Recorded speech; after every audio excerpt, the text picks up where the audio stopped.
Guys,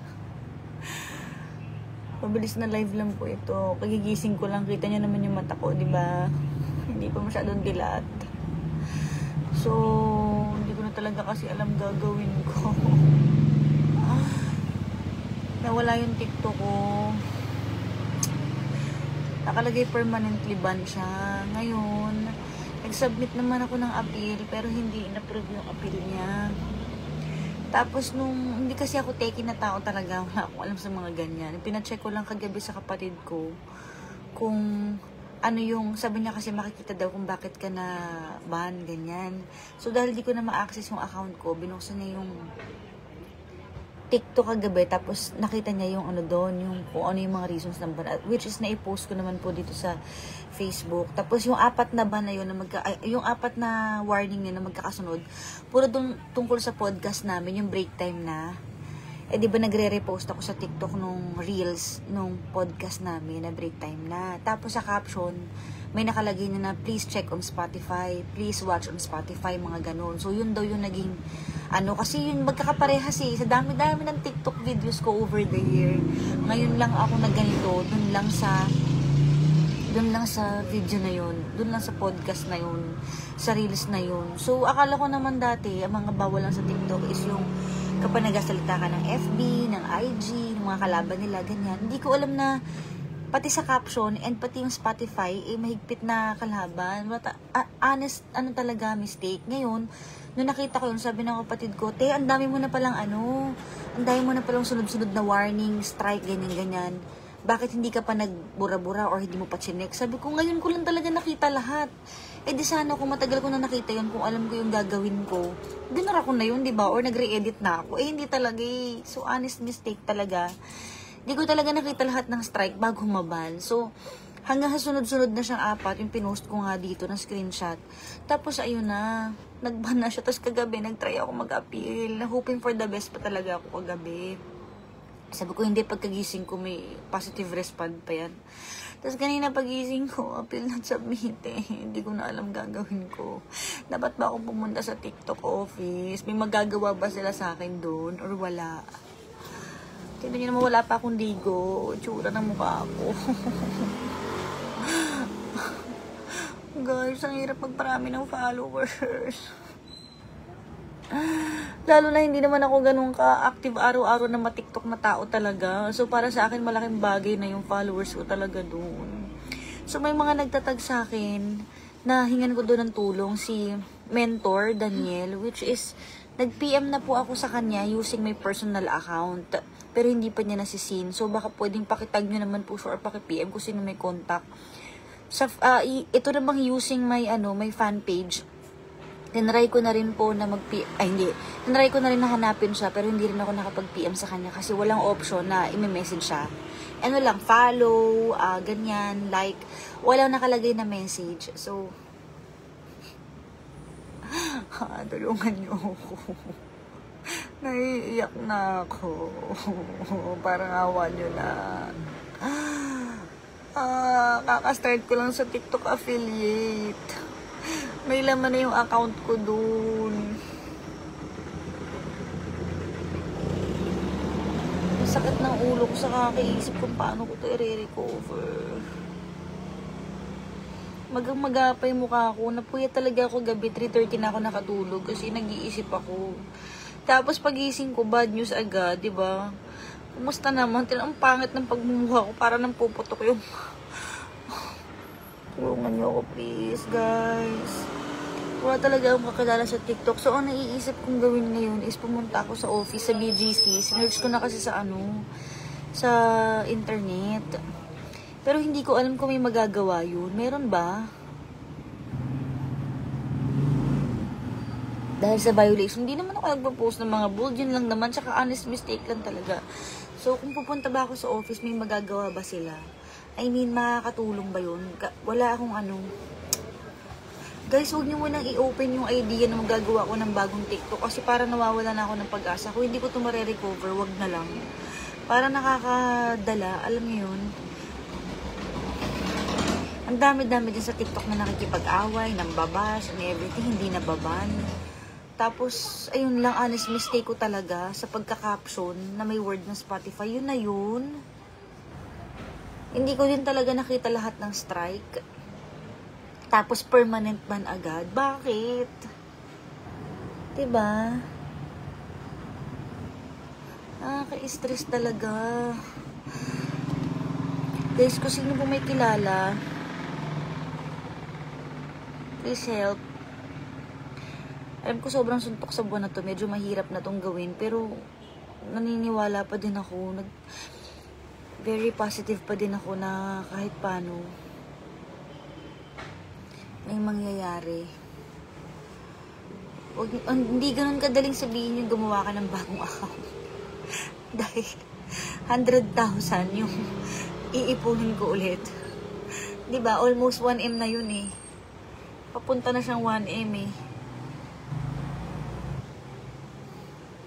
Guys, pakitag naman yung TikTok Philippines. Baka please ma-reconsider naman nila. Hindi ako nagbanggit ng ibang app, pero nag-caption ako ng ibang app. Which is hindi ko alam na pati sa caption. Dahil medyo syunga-syunga nga ako sa ganyan. Hindi talaga ako take sa mga ganitong bagay. Aminado naman ako dyan. Oo, yung office nila sa BGC daw. Pero,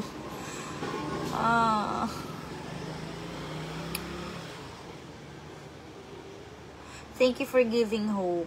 Pero,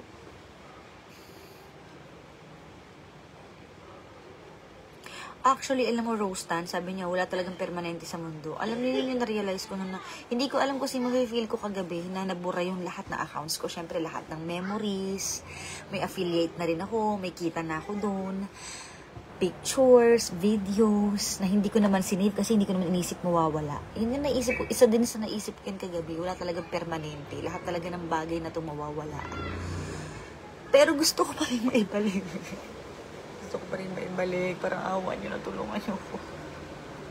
Nakakabaliw, guys. Guys. Alam mo, bakit ganun? May nagtatry mag-open na ng TikTok. May verification code na sinasend. OMG, baka mamaya mahack na naman ako. Ito pang isang katahang nagawa ko. May na-post ako dito sa Facebook na screenshot. Andun yung number ko. Stress talaga. Diba? Sana naman wala mga... Ayan, ngayon, may mga nagme-message na sa akin from TikTok na this is your verification code. Hindi ko naman binubuksan ngayon kasi live ako sa inyo, diba? May nagtatry na ngayong mang-hack. Talagang lost talaga yung utak ko ngayon. Punta ka na lang sa office branch. Oo nga eh. Nakaka-stress talaga. Guys, parang awa nyo, no? Just be kind na lang kahit this time. Yung mga nakakita ng katangahan ko dahil na-post ko yung number ko. Hindi ko alam na andun pala yung number ko sa likod ng screenshot na pinost ko. Na hindi na ma-recover. May mga nagtatry ngayon mag-open ng account ko. Gusto pa yatang i-hack. Parang awa nyo na nawala na ako ng TikTok kung na kayong mang-hack. Diba? Tama na po.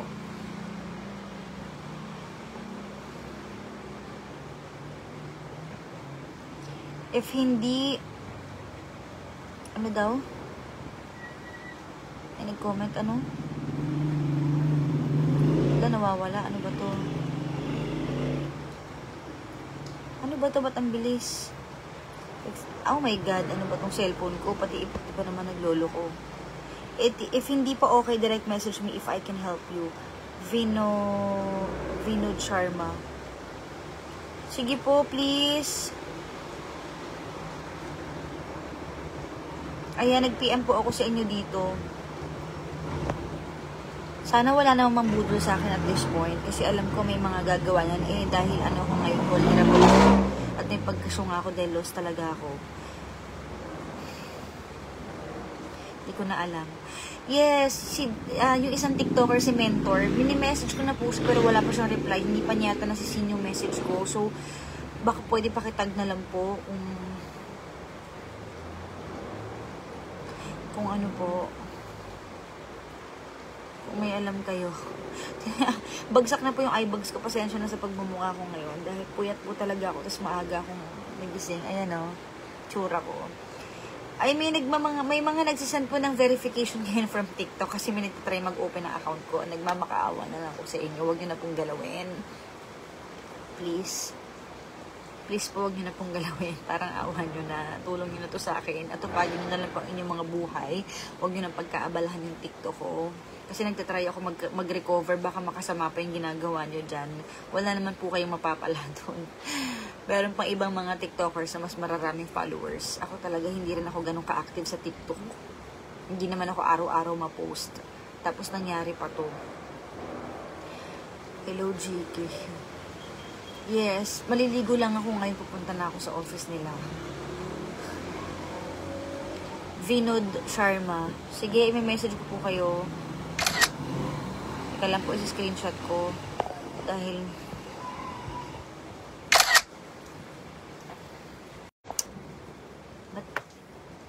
ayan nga, nalungkot nga po ako kasi nawabura po yung TikTok ko. Permanent ban po ako. Hindi naman siguro nila maa-access yung TikTok ko yung mga nag-try mag-hack ngayon, di ba? Hindi naman siguro nila maa-access kasi hindi naman nila nakukuha yung verification code, tama ba?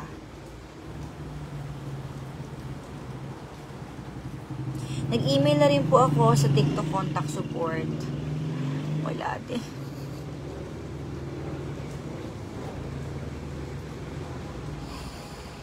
Iyak ako.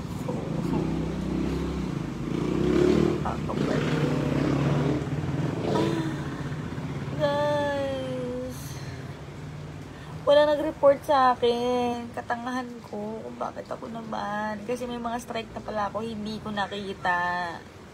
Wala akong nakikita at di rin ako marunong mag-check ng ganyan. So, basta bukas lang ako ng TikTok. Ganun lang ang buhay ko everyday. Tapos affiliate, yun bago ko pinagkakaabalahan. Antayin ko lang message mo after ko mag-live. Sige po. Kanina pa ako nag-report a problem. Wala lahat. Wala po. Hindi po ako yung tipo ng tao mag-move on agad. So, huwag niyo po akong sabihin na mag-move on. Sorry, may init talaga ulo ko ngayon. Please lang po, hindi nakakatulong yung mga ganyang mensahe.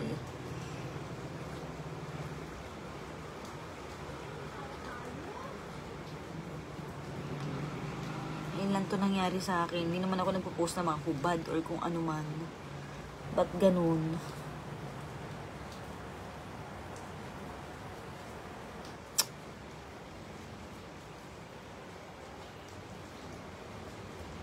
Sige guys, yun lang. Pakitag na lang yung mga right person na pwede makatulong sa akin or kung ano man pwede nyo maitulong sa akin, paki-PM na lang po ako.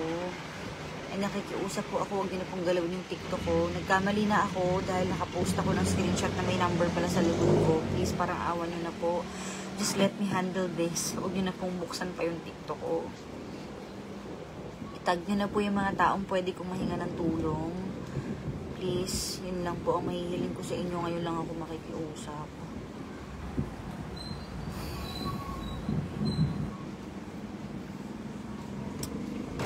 So, I'll just be better and careful next time. Kung gagawa pa ako ng bagong account. Kasi alam nyo, kaya din ako gumawa ng TikTok din talaga, hindi lang naman for myself eh. Kasi kailangan din sa trabaho ko, di ba? Pag may mga brands na posting, kailangan kasama din yung TikTok, ganyan. And to stay relevant, kasi kailangan. So, ayun lang. Sige guys, thank you so much.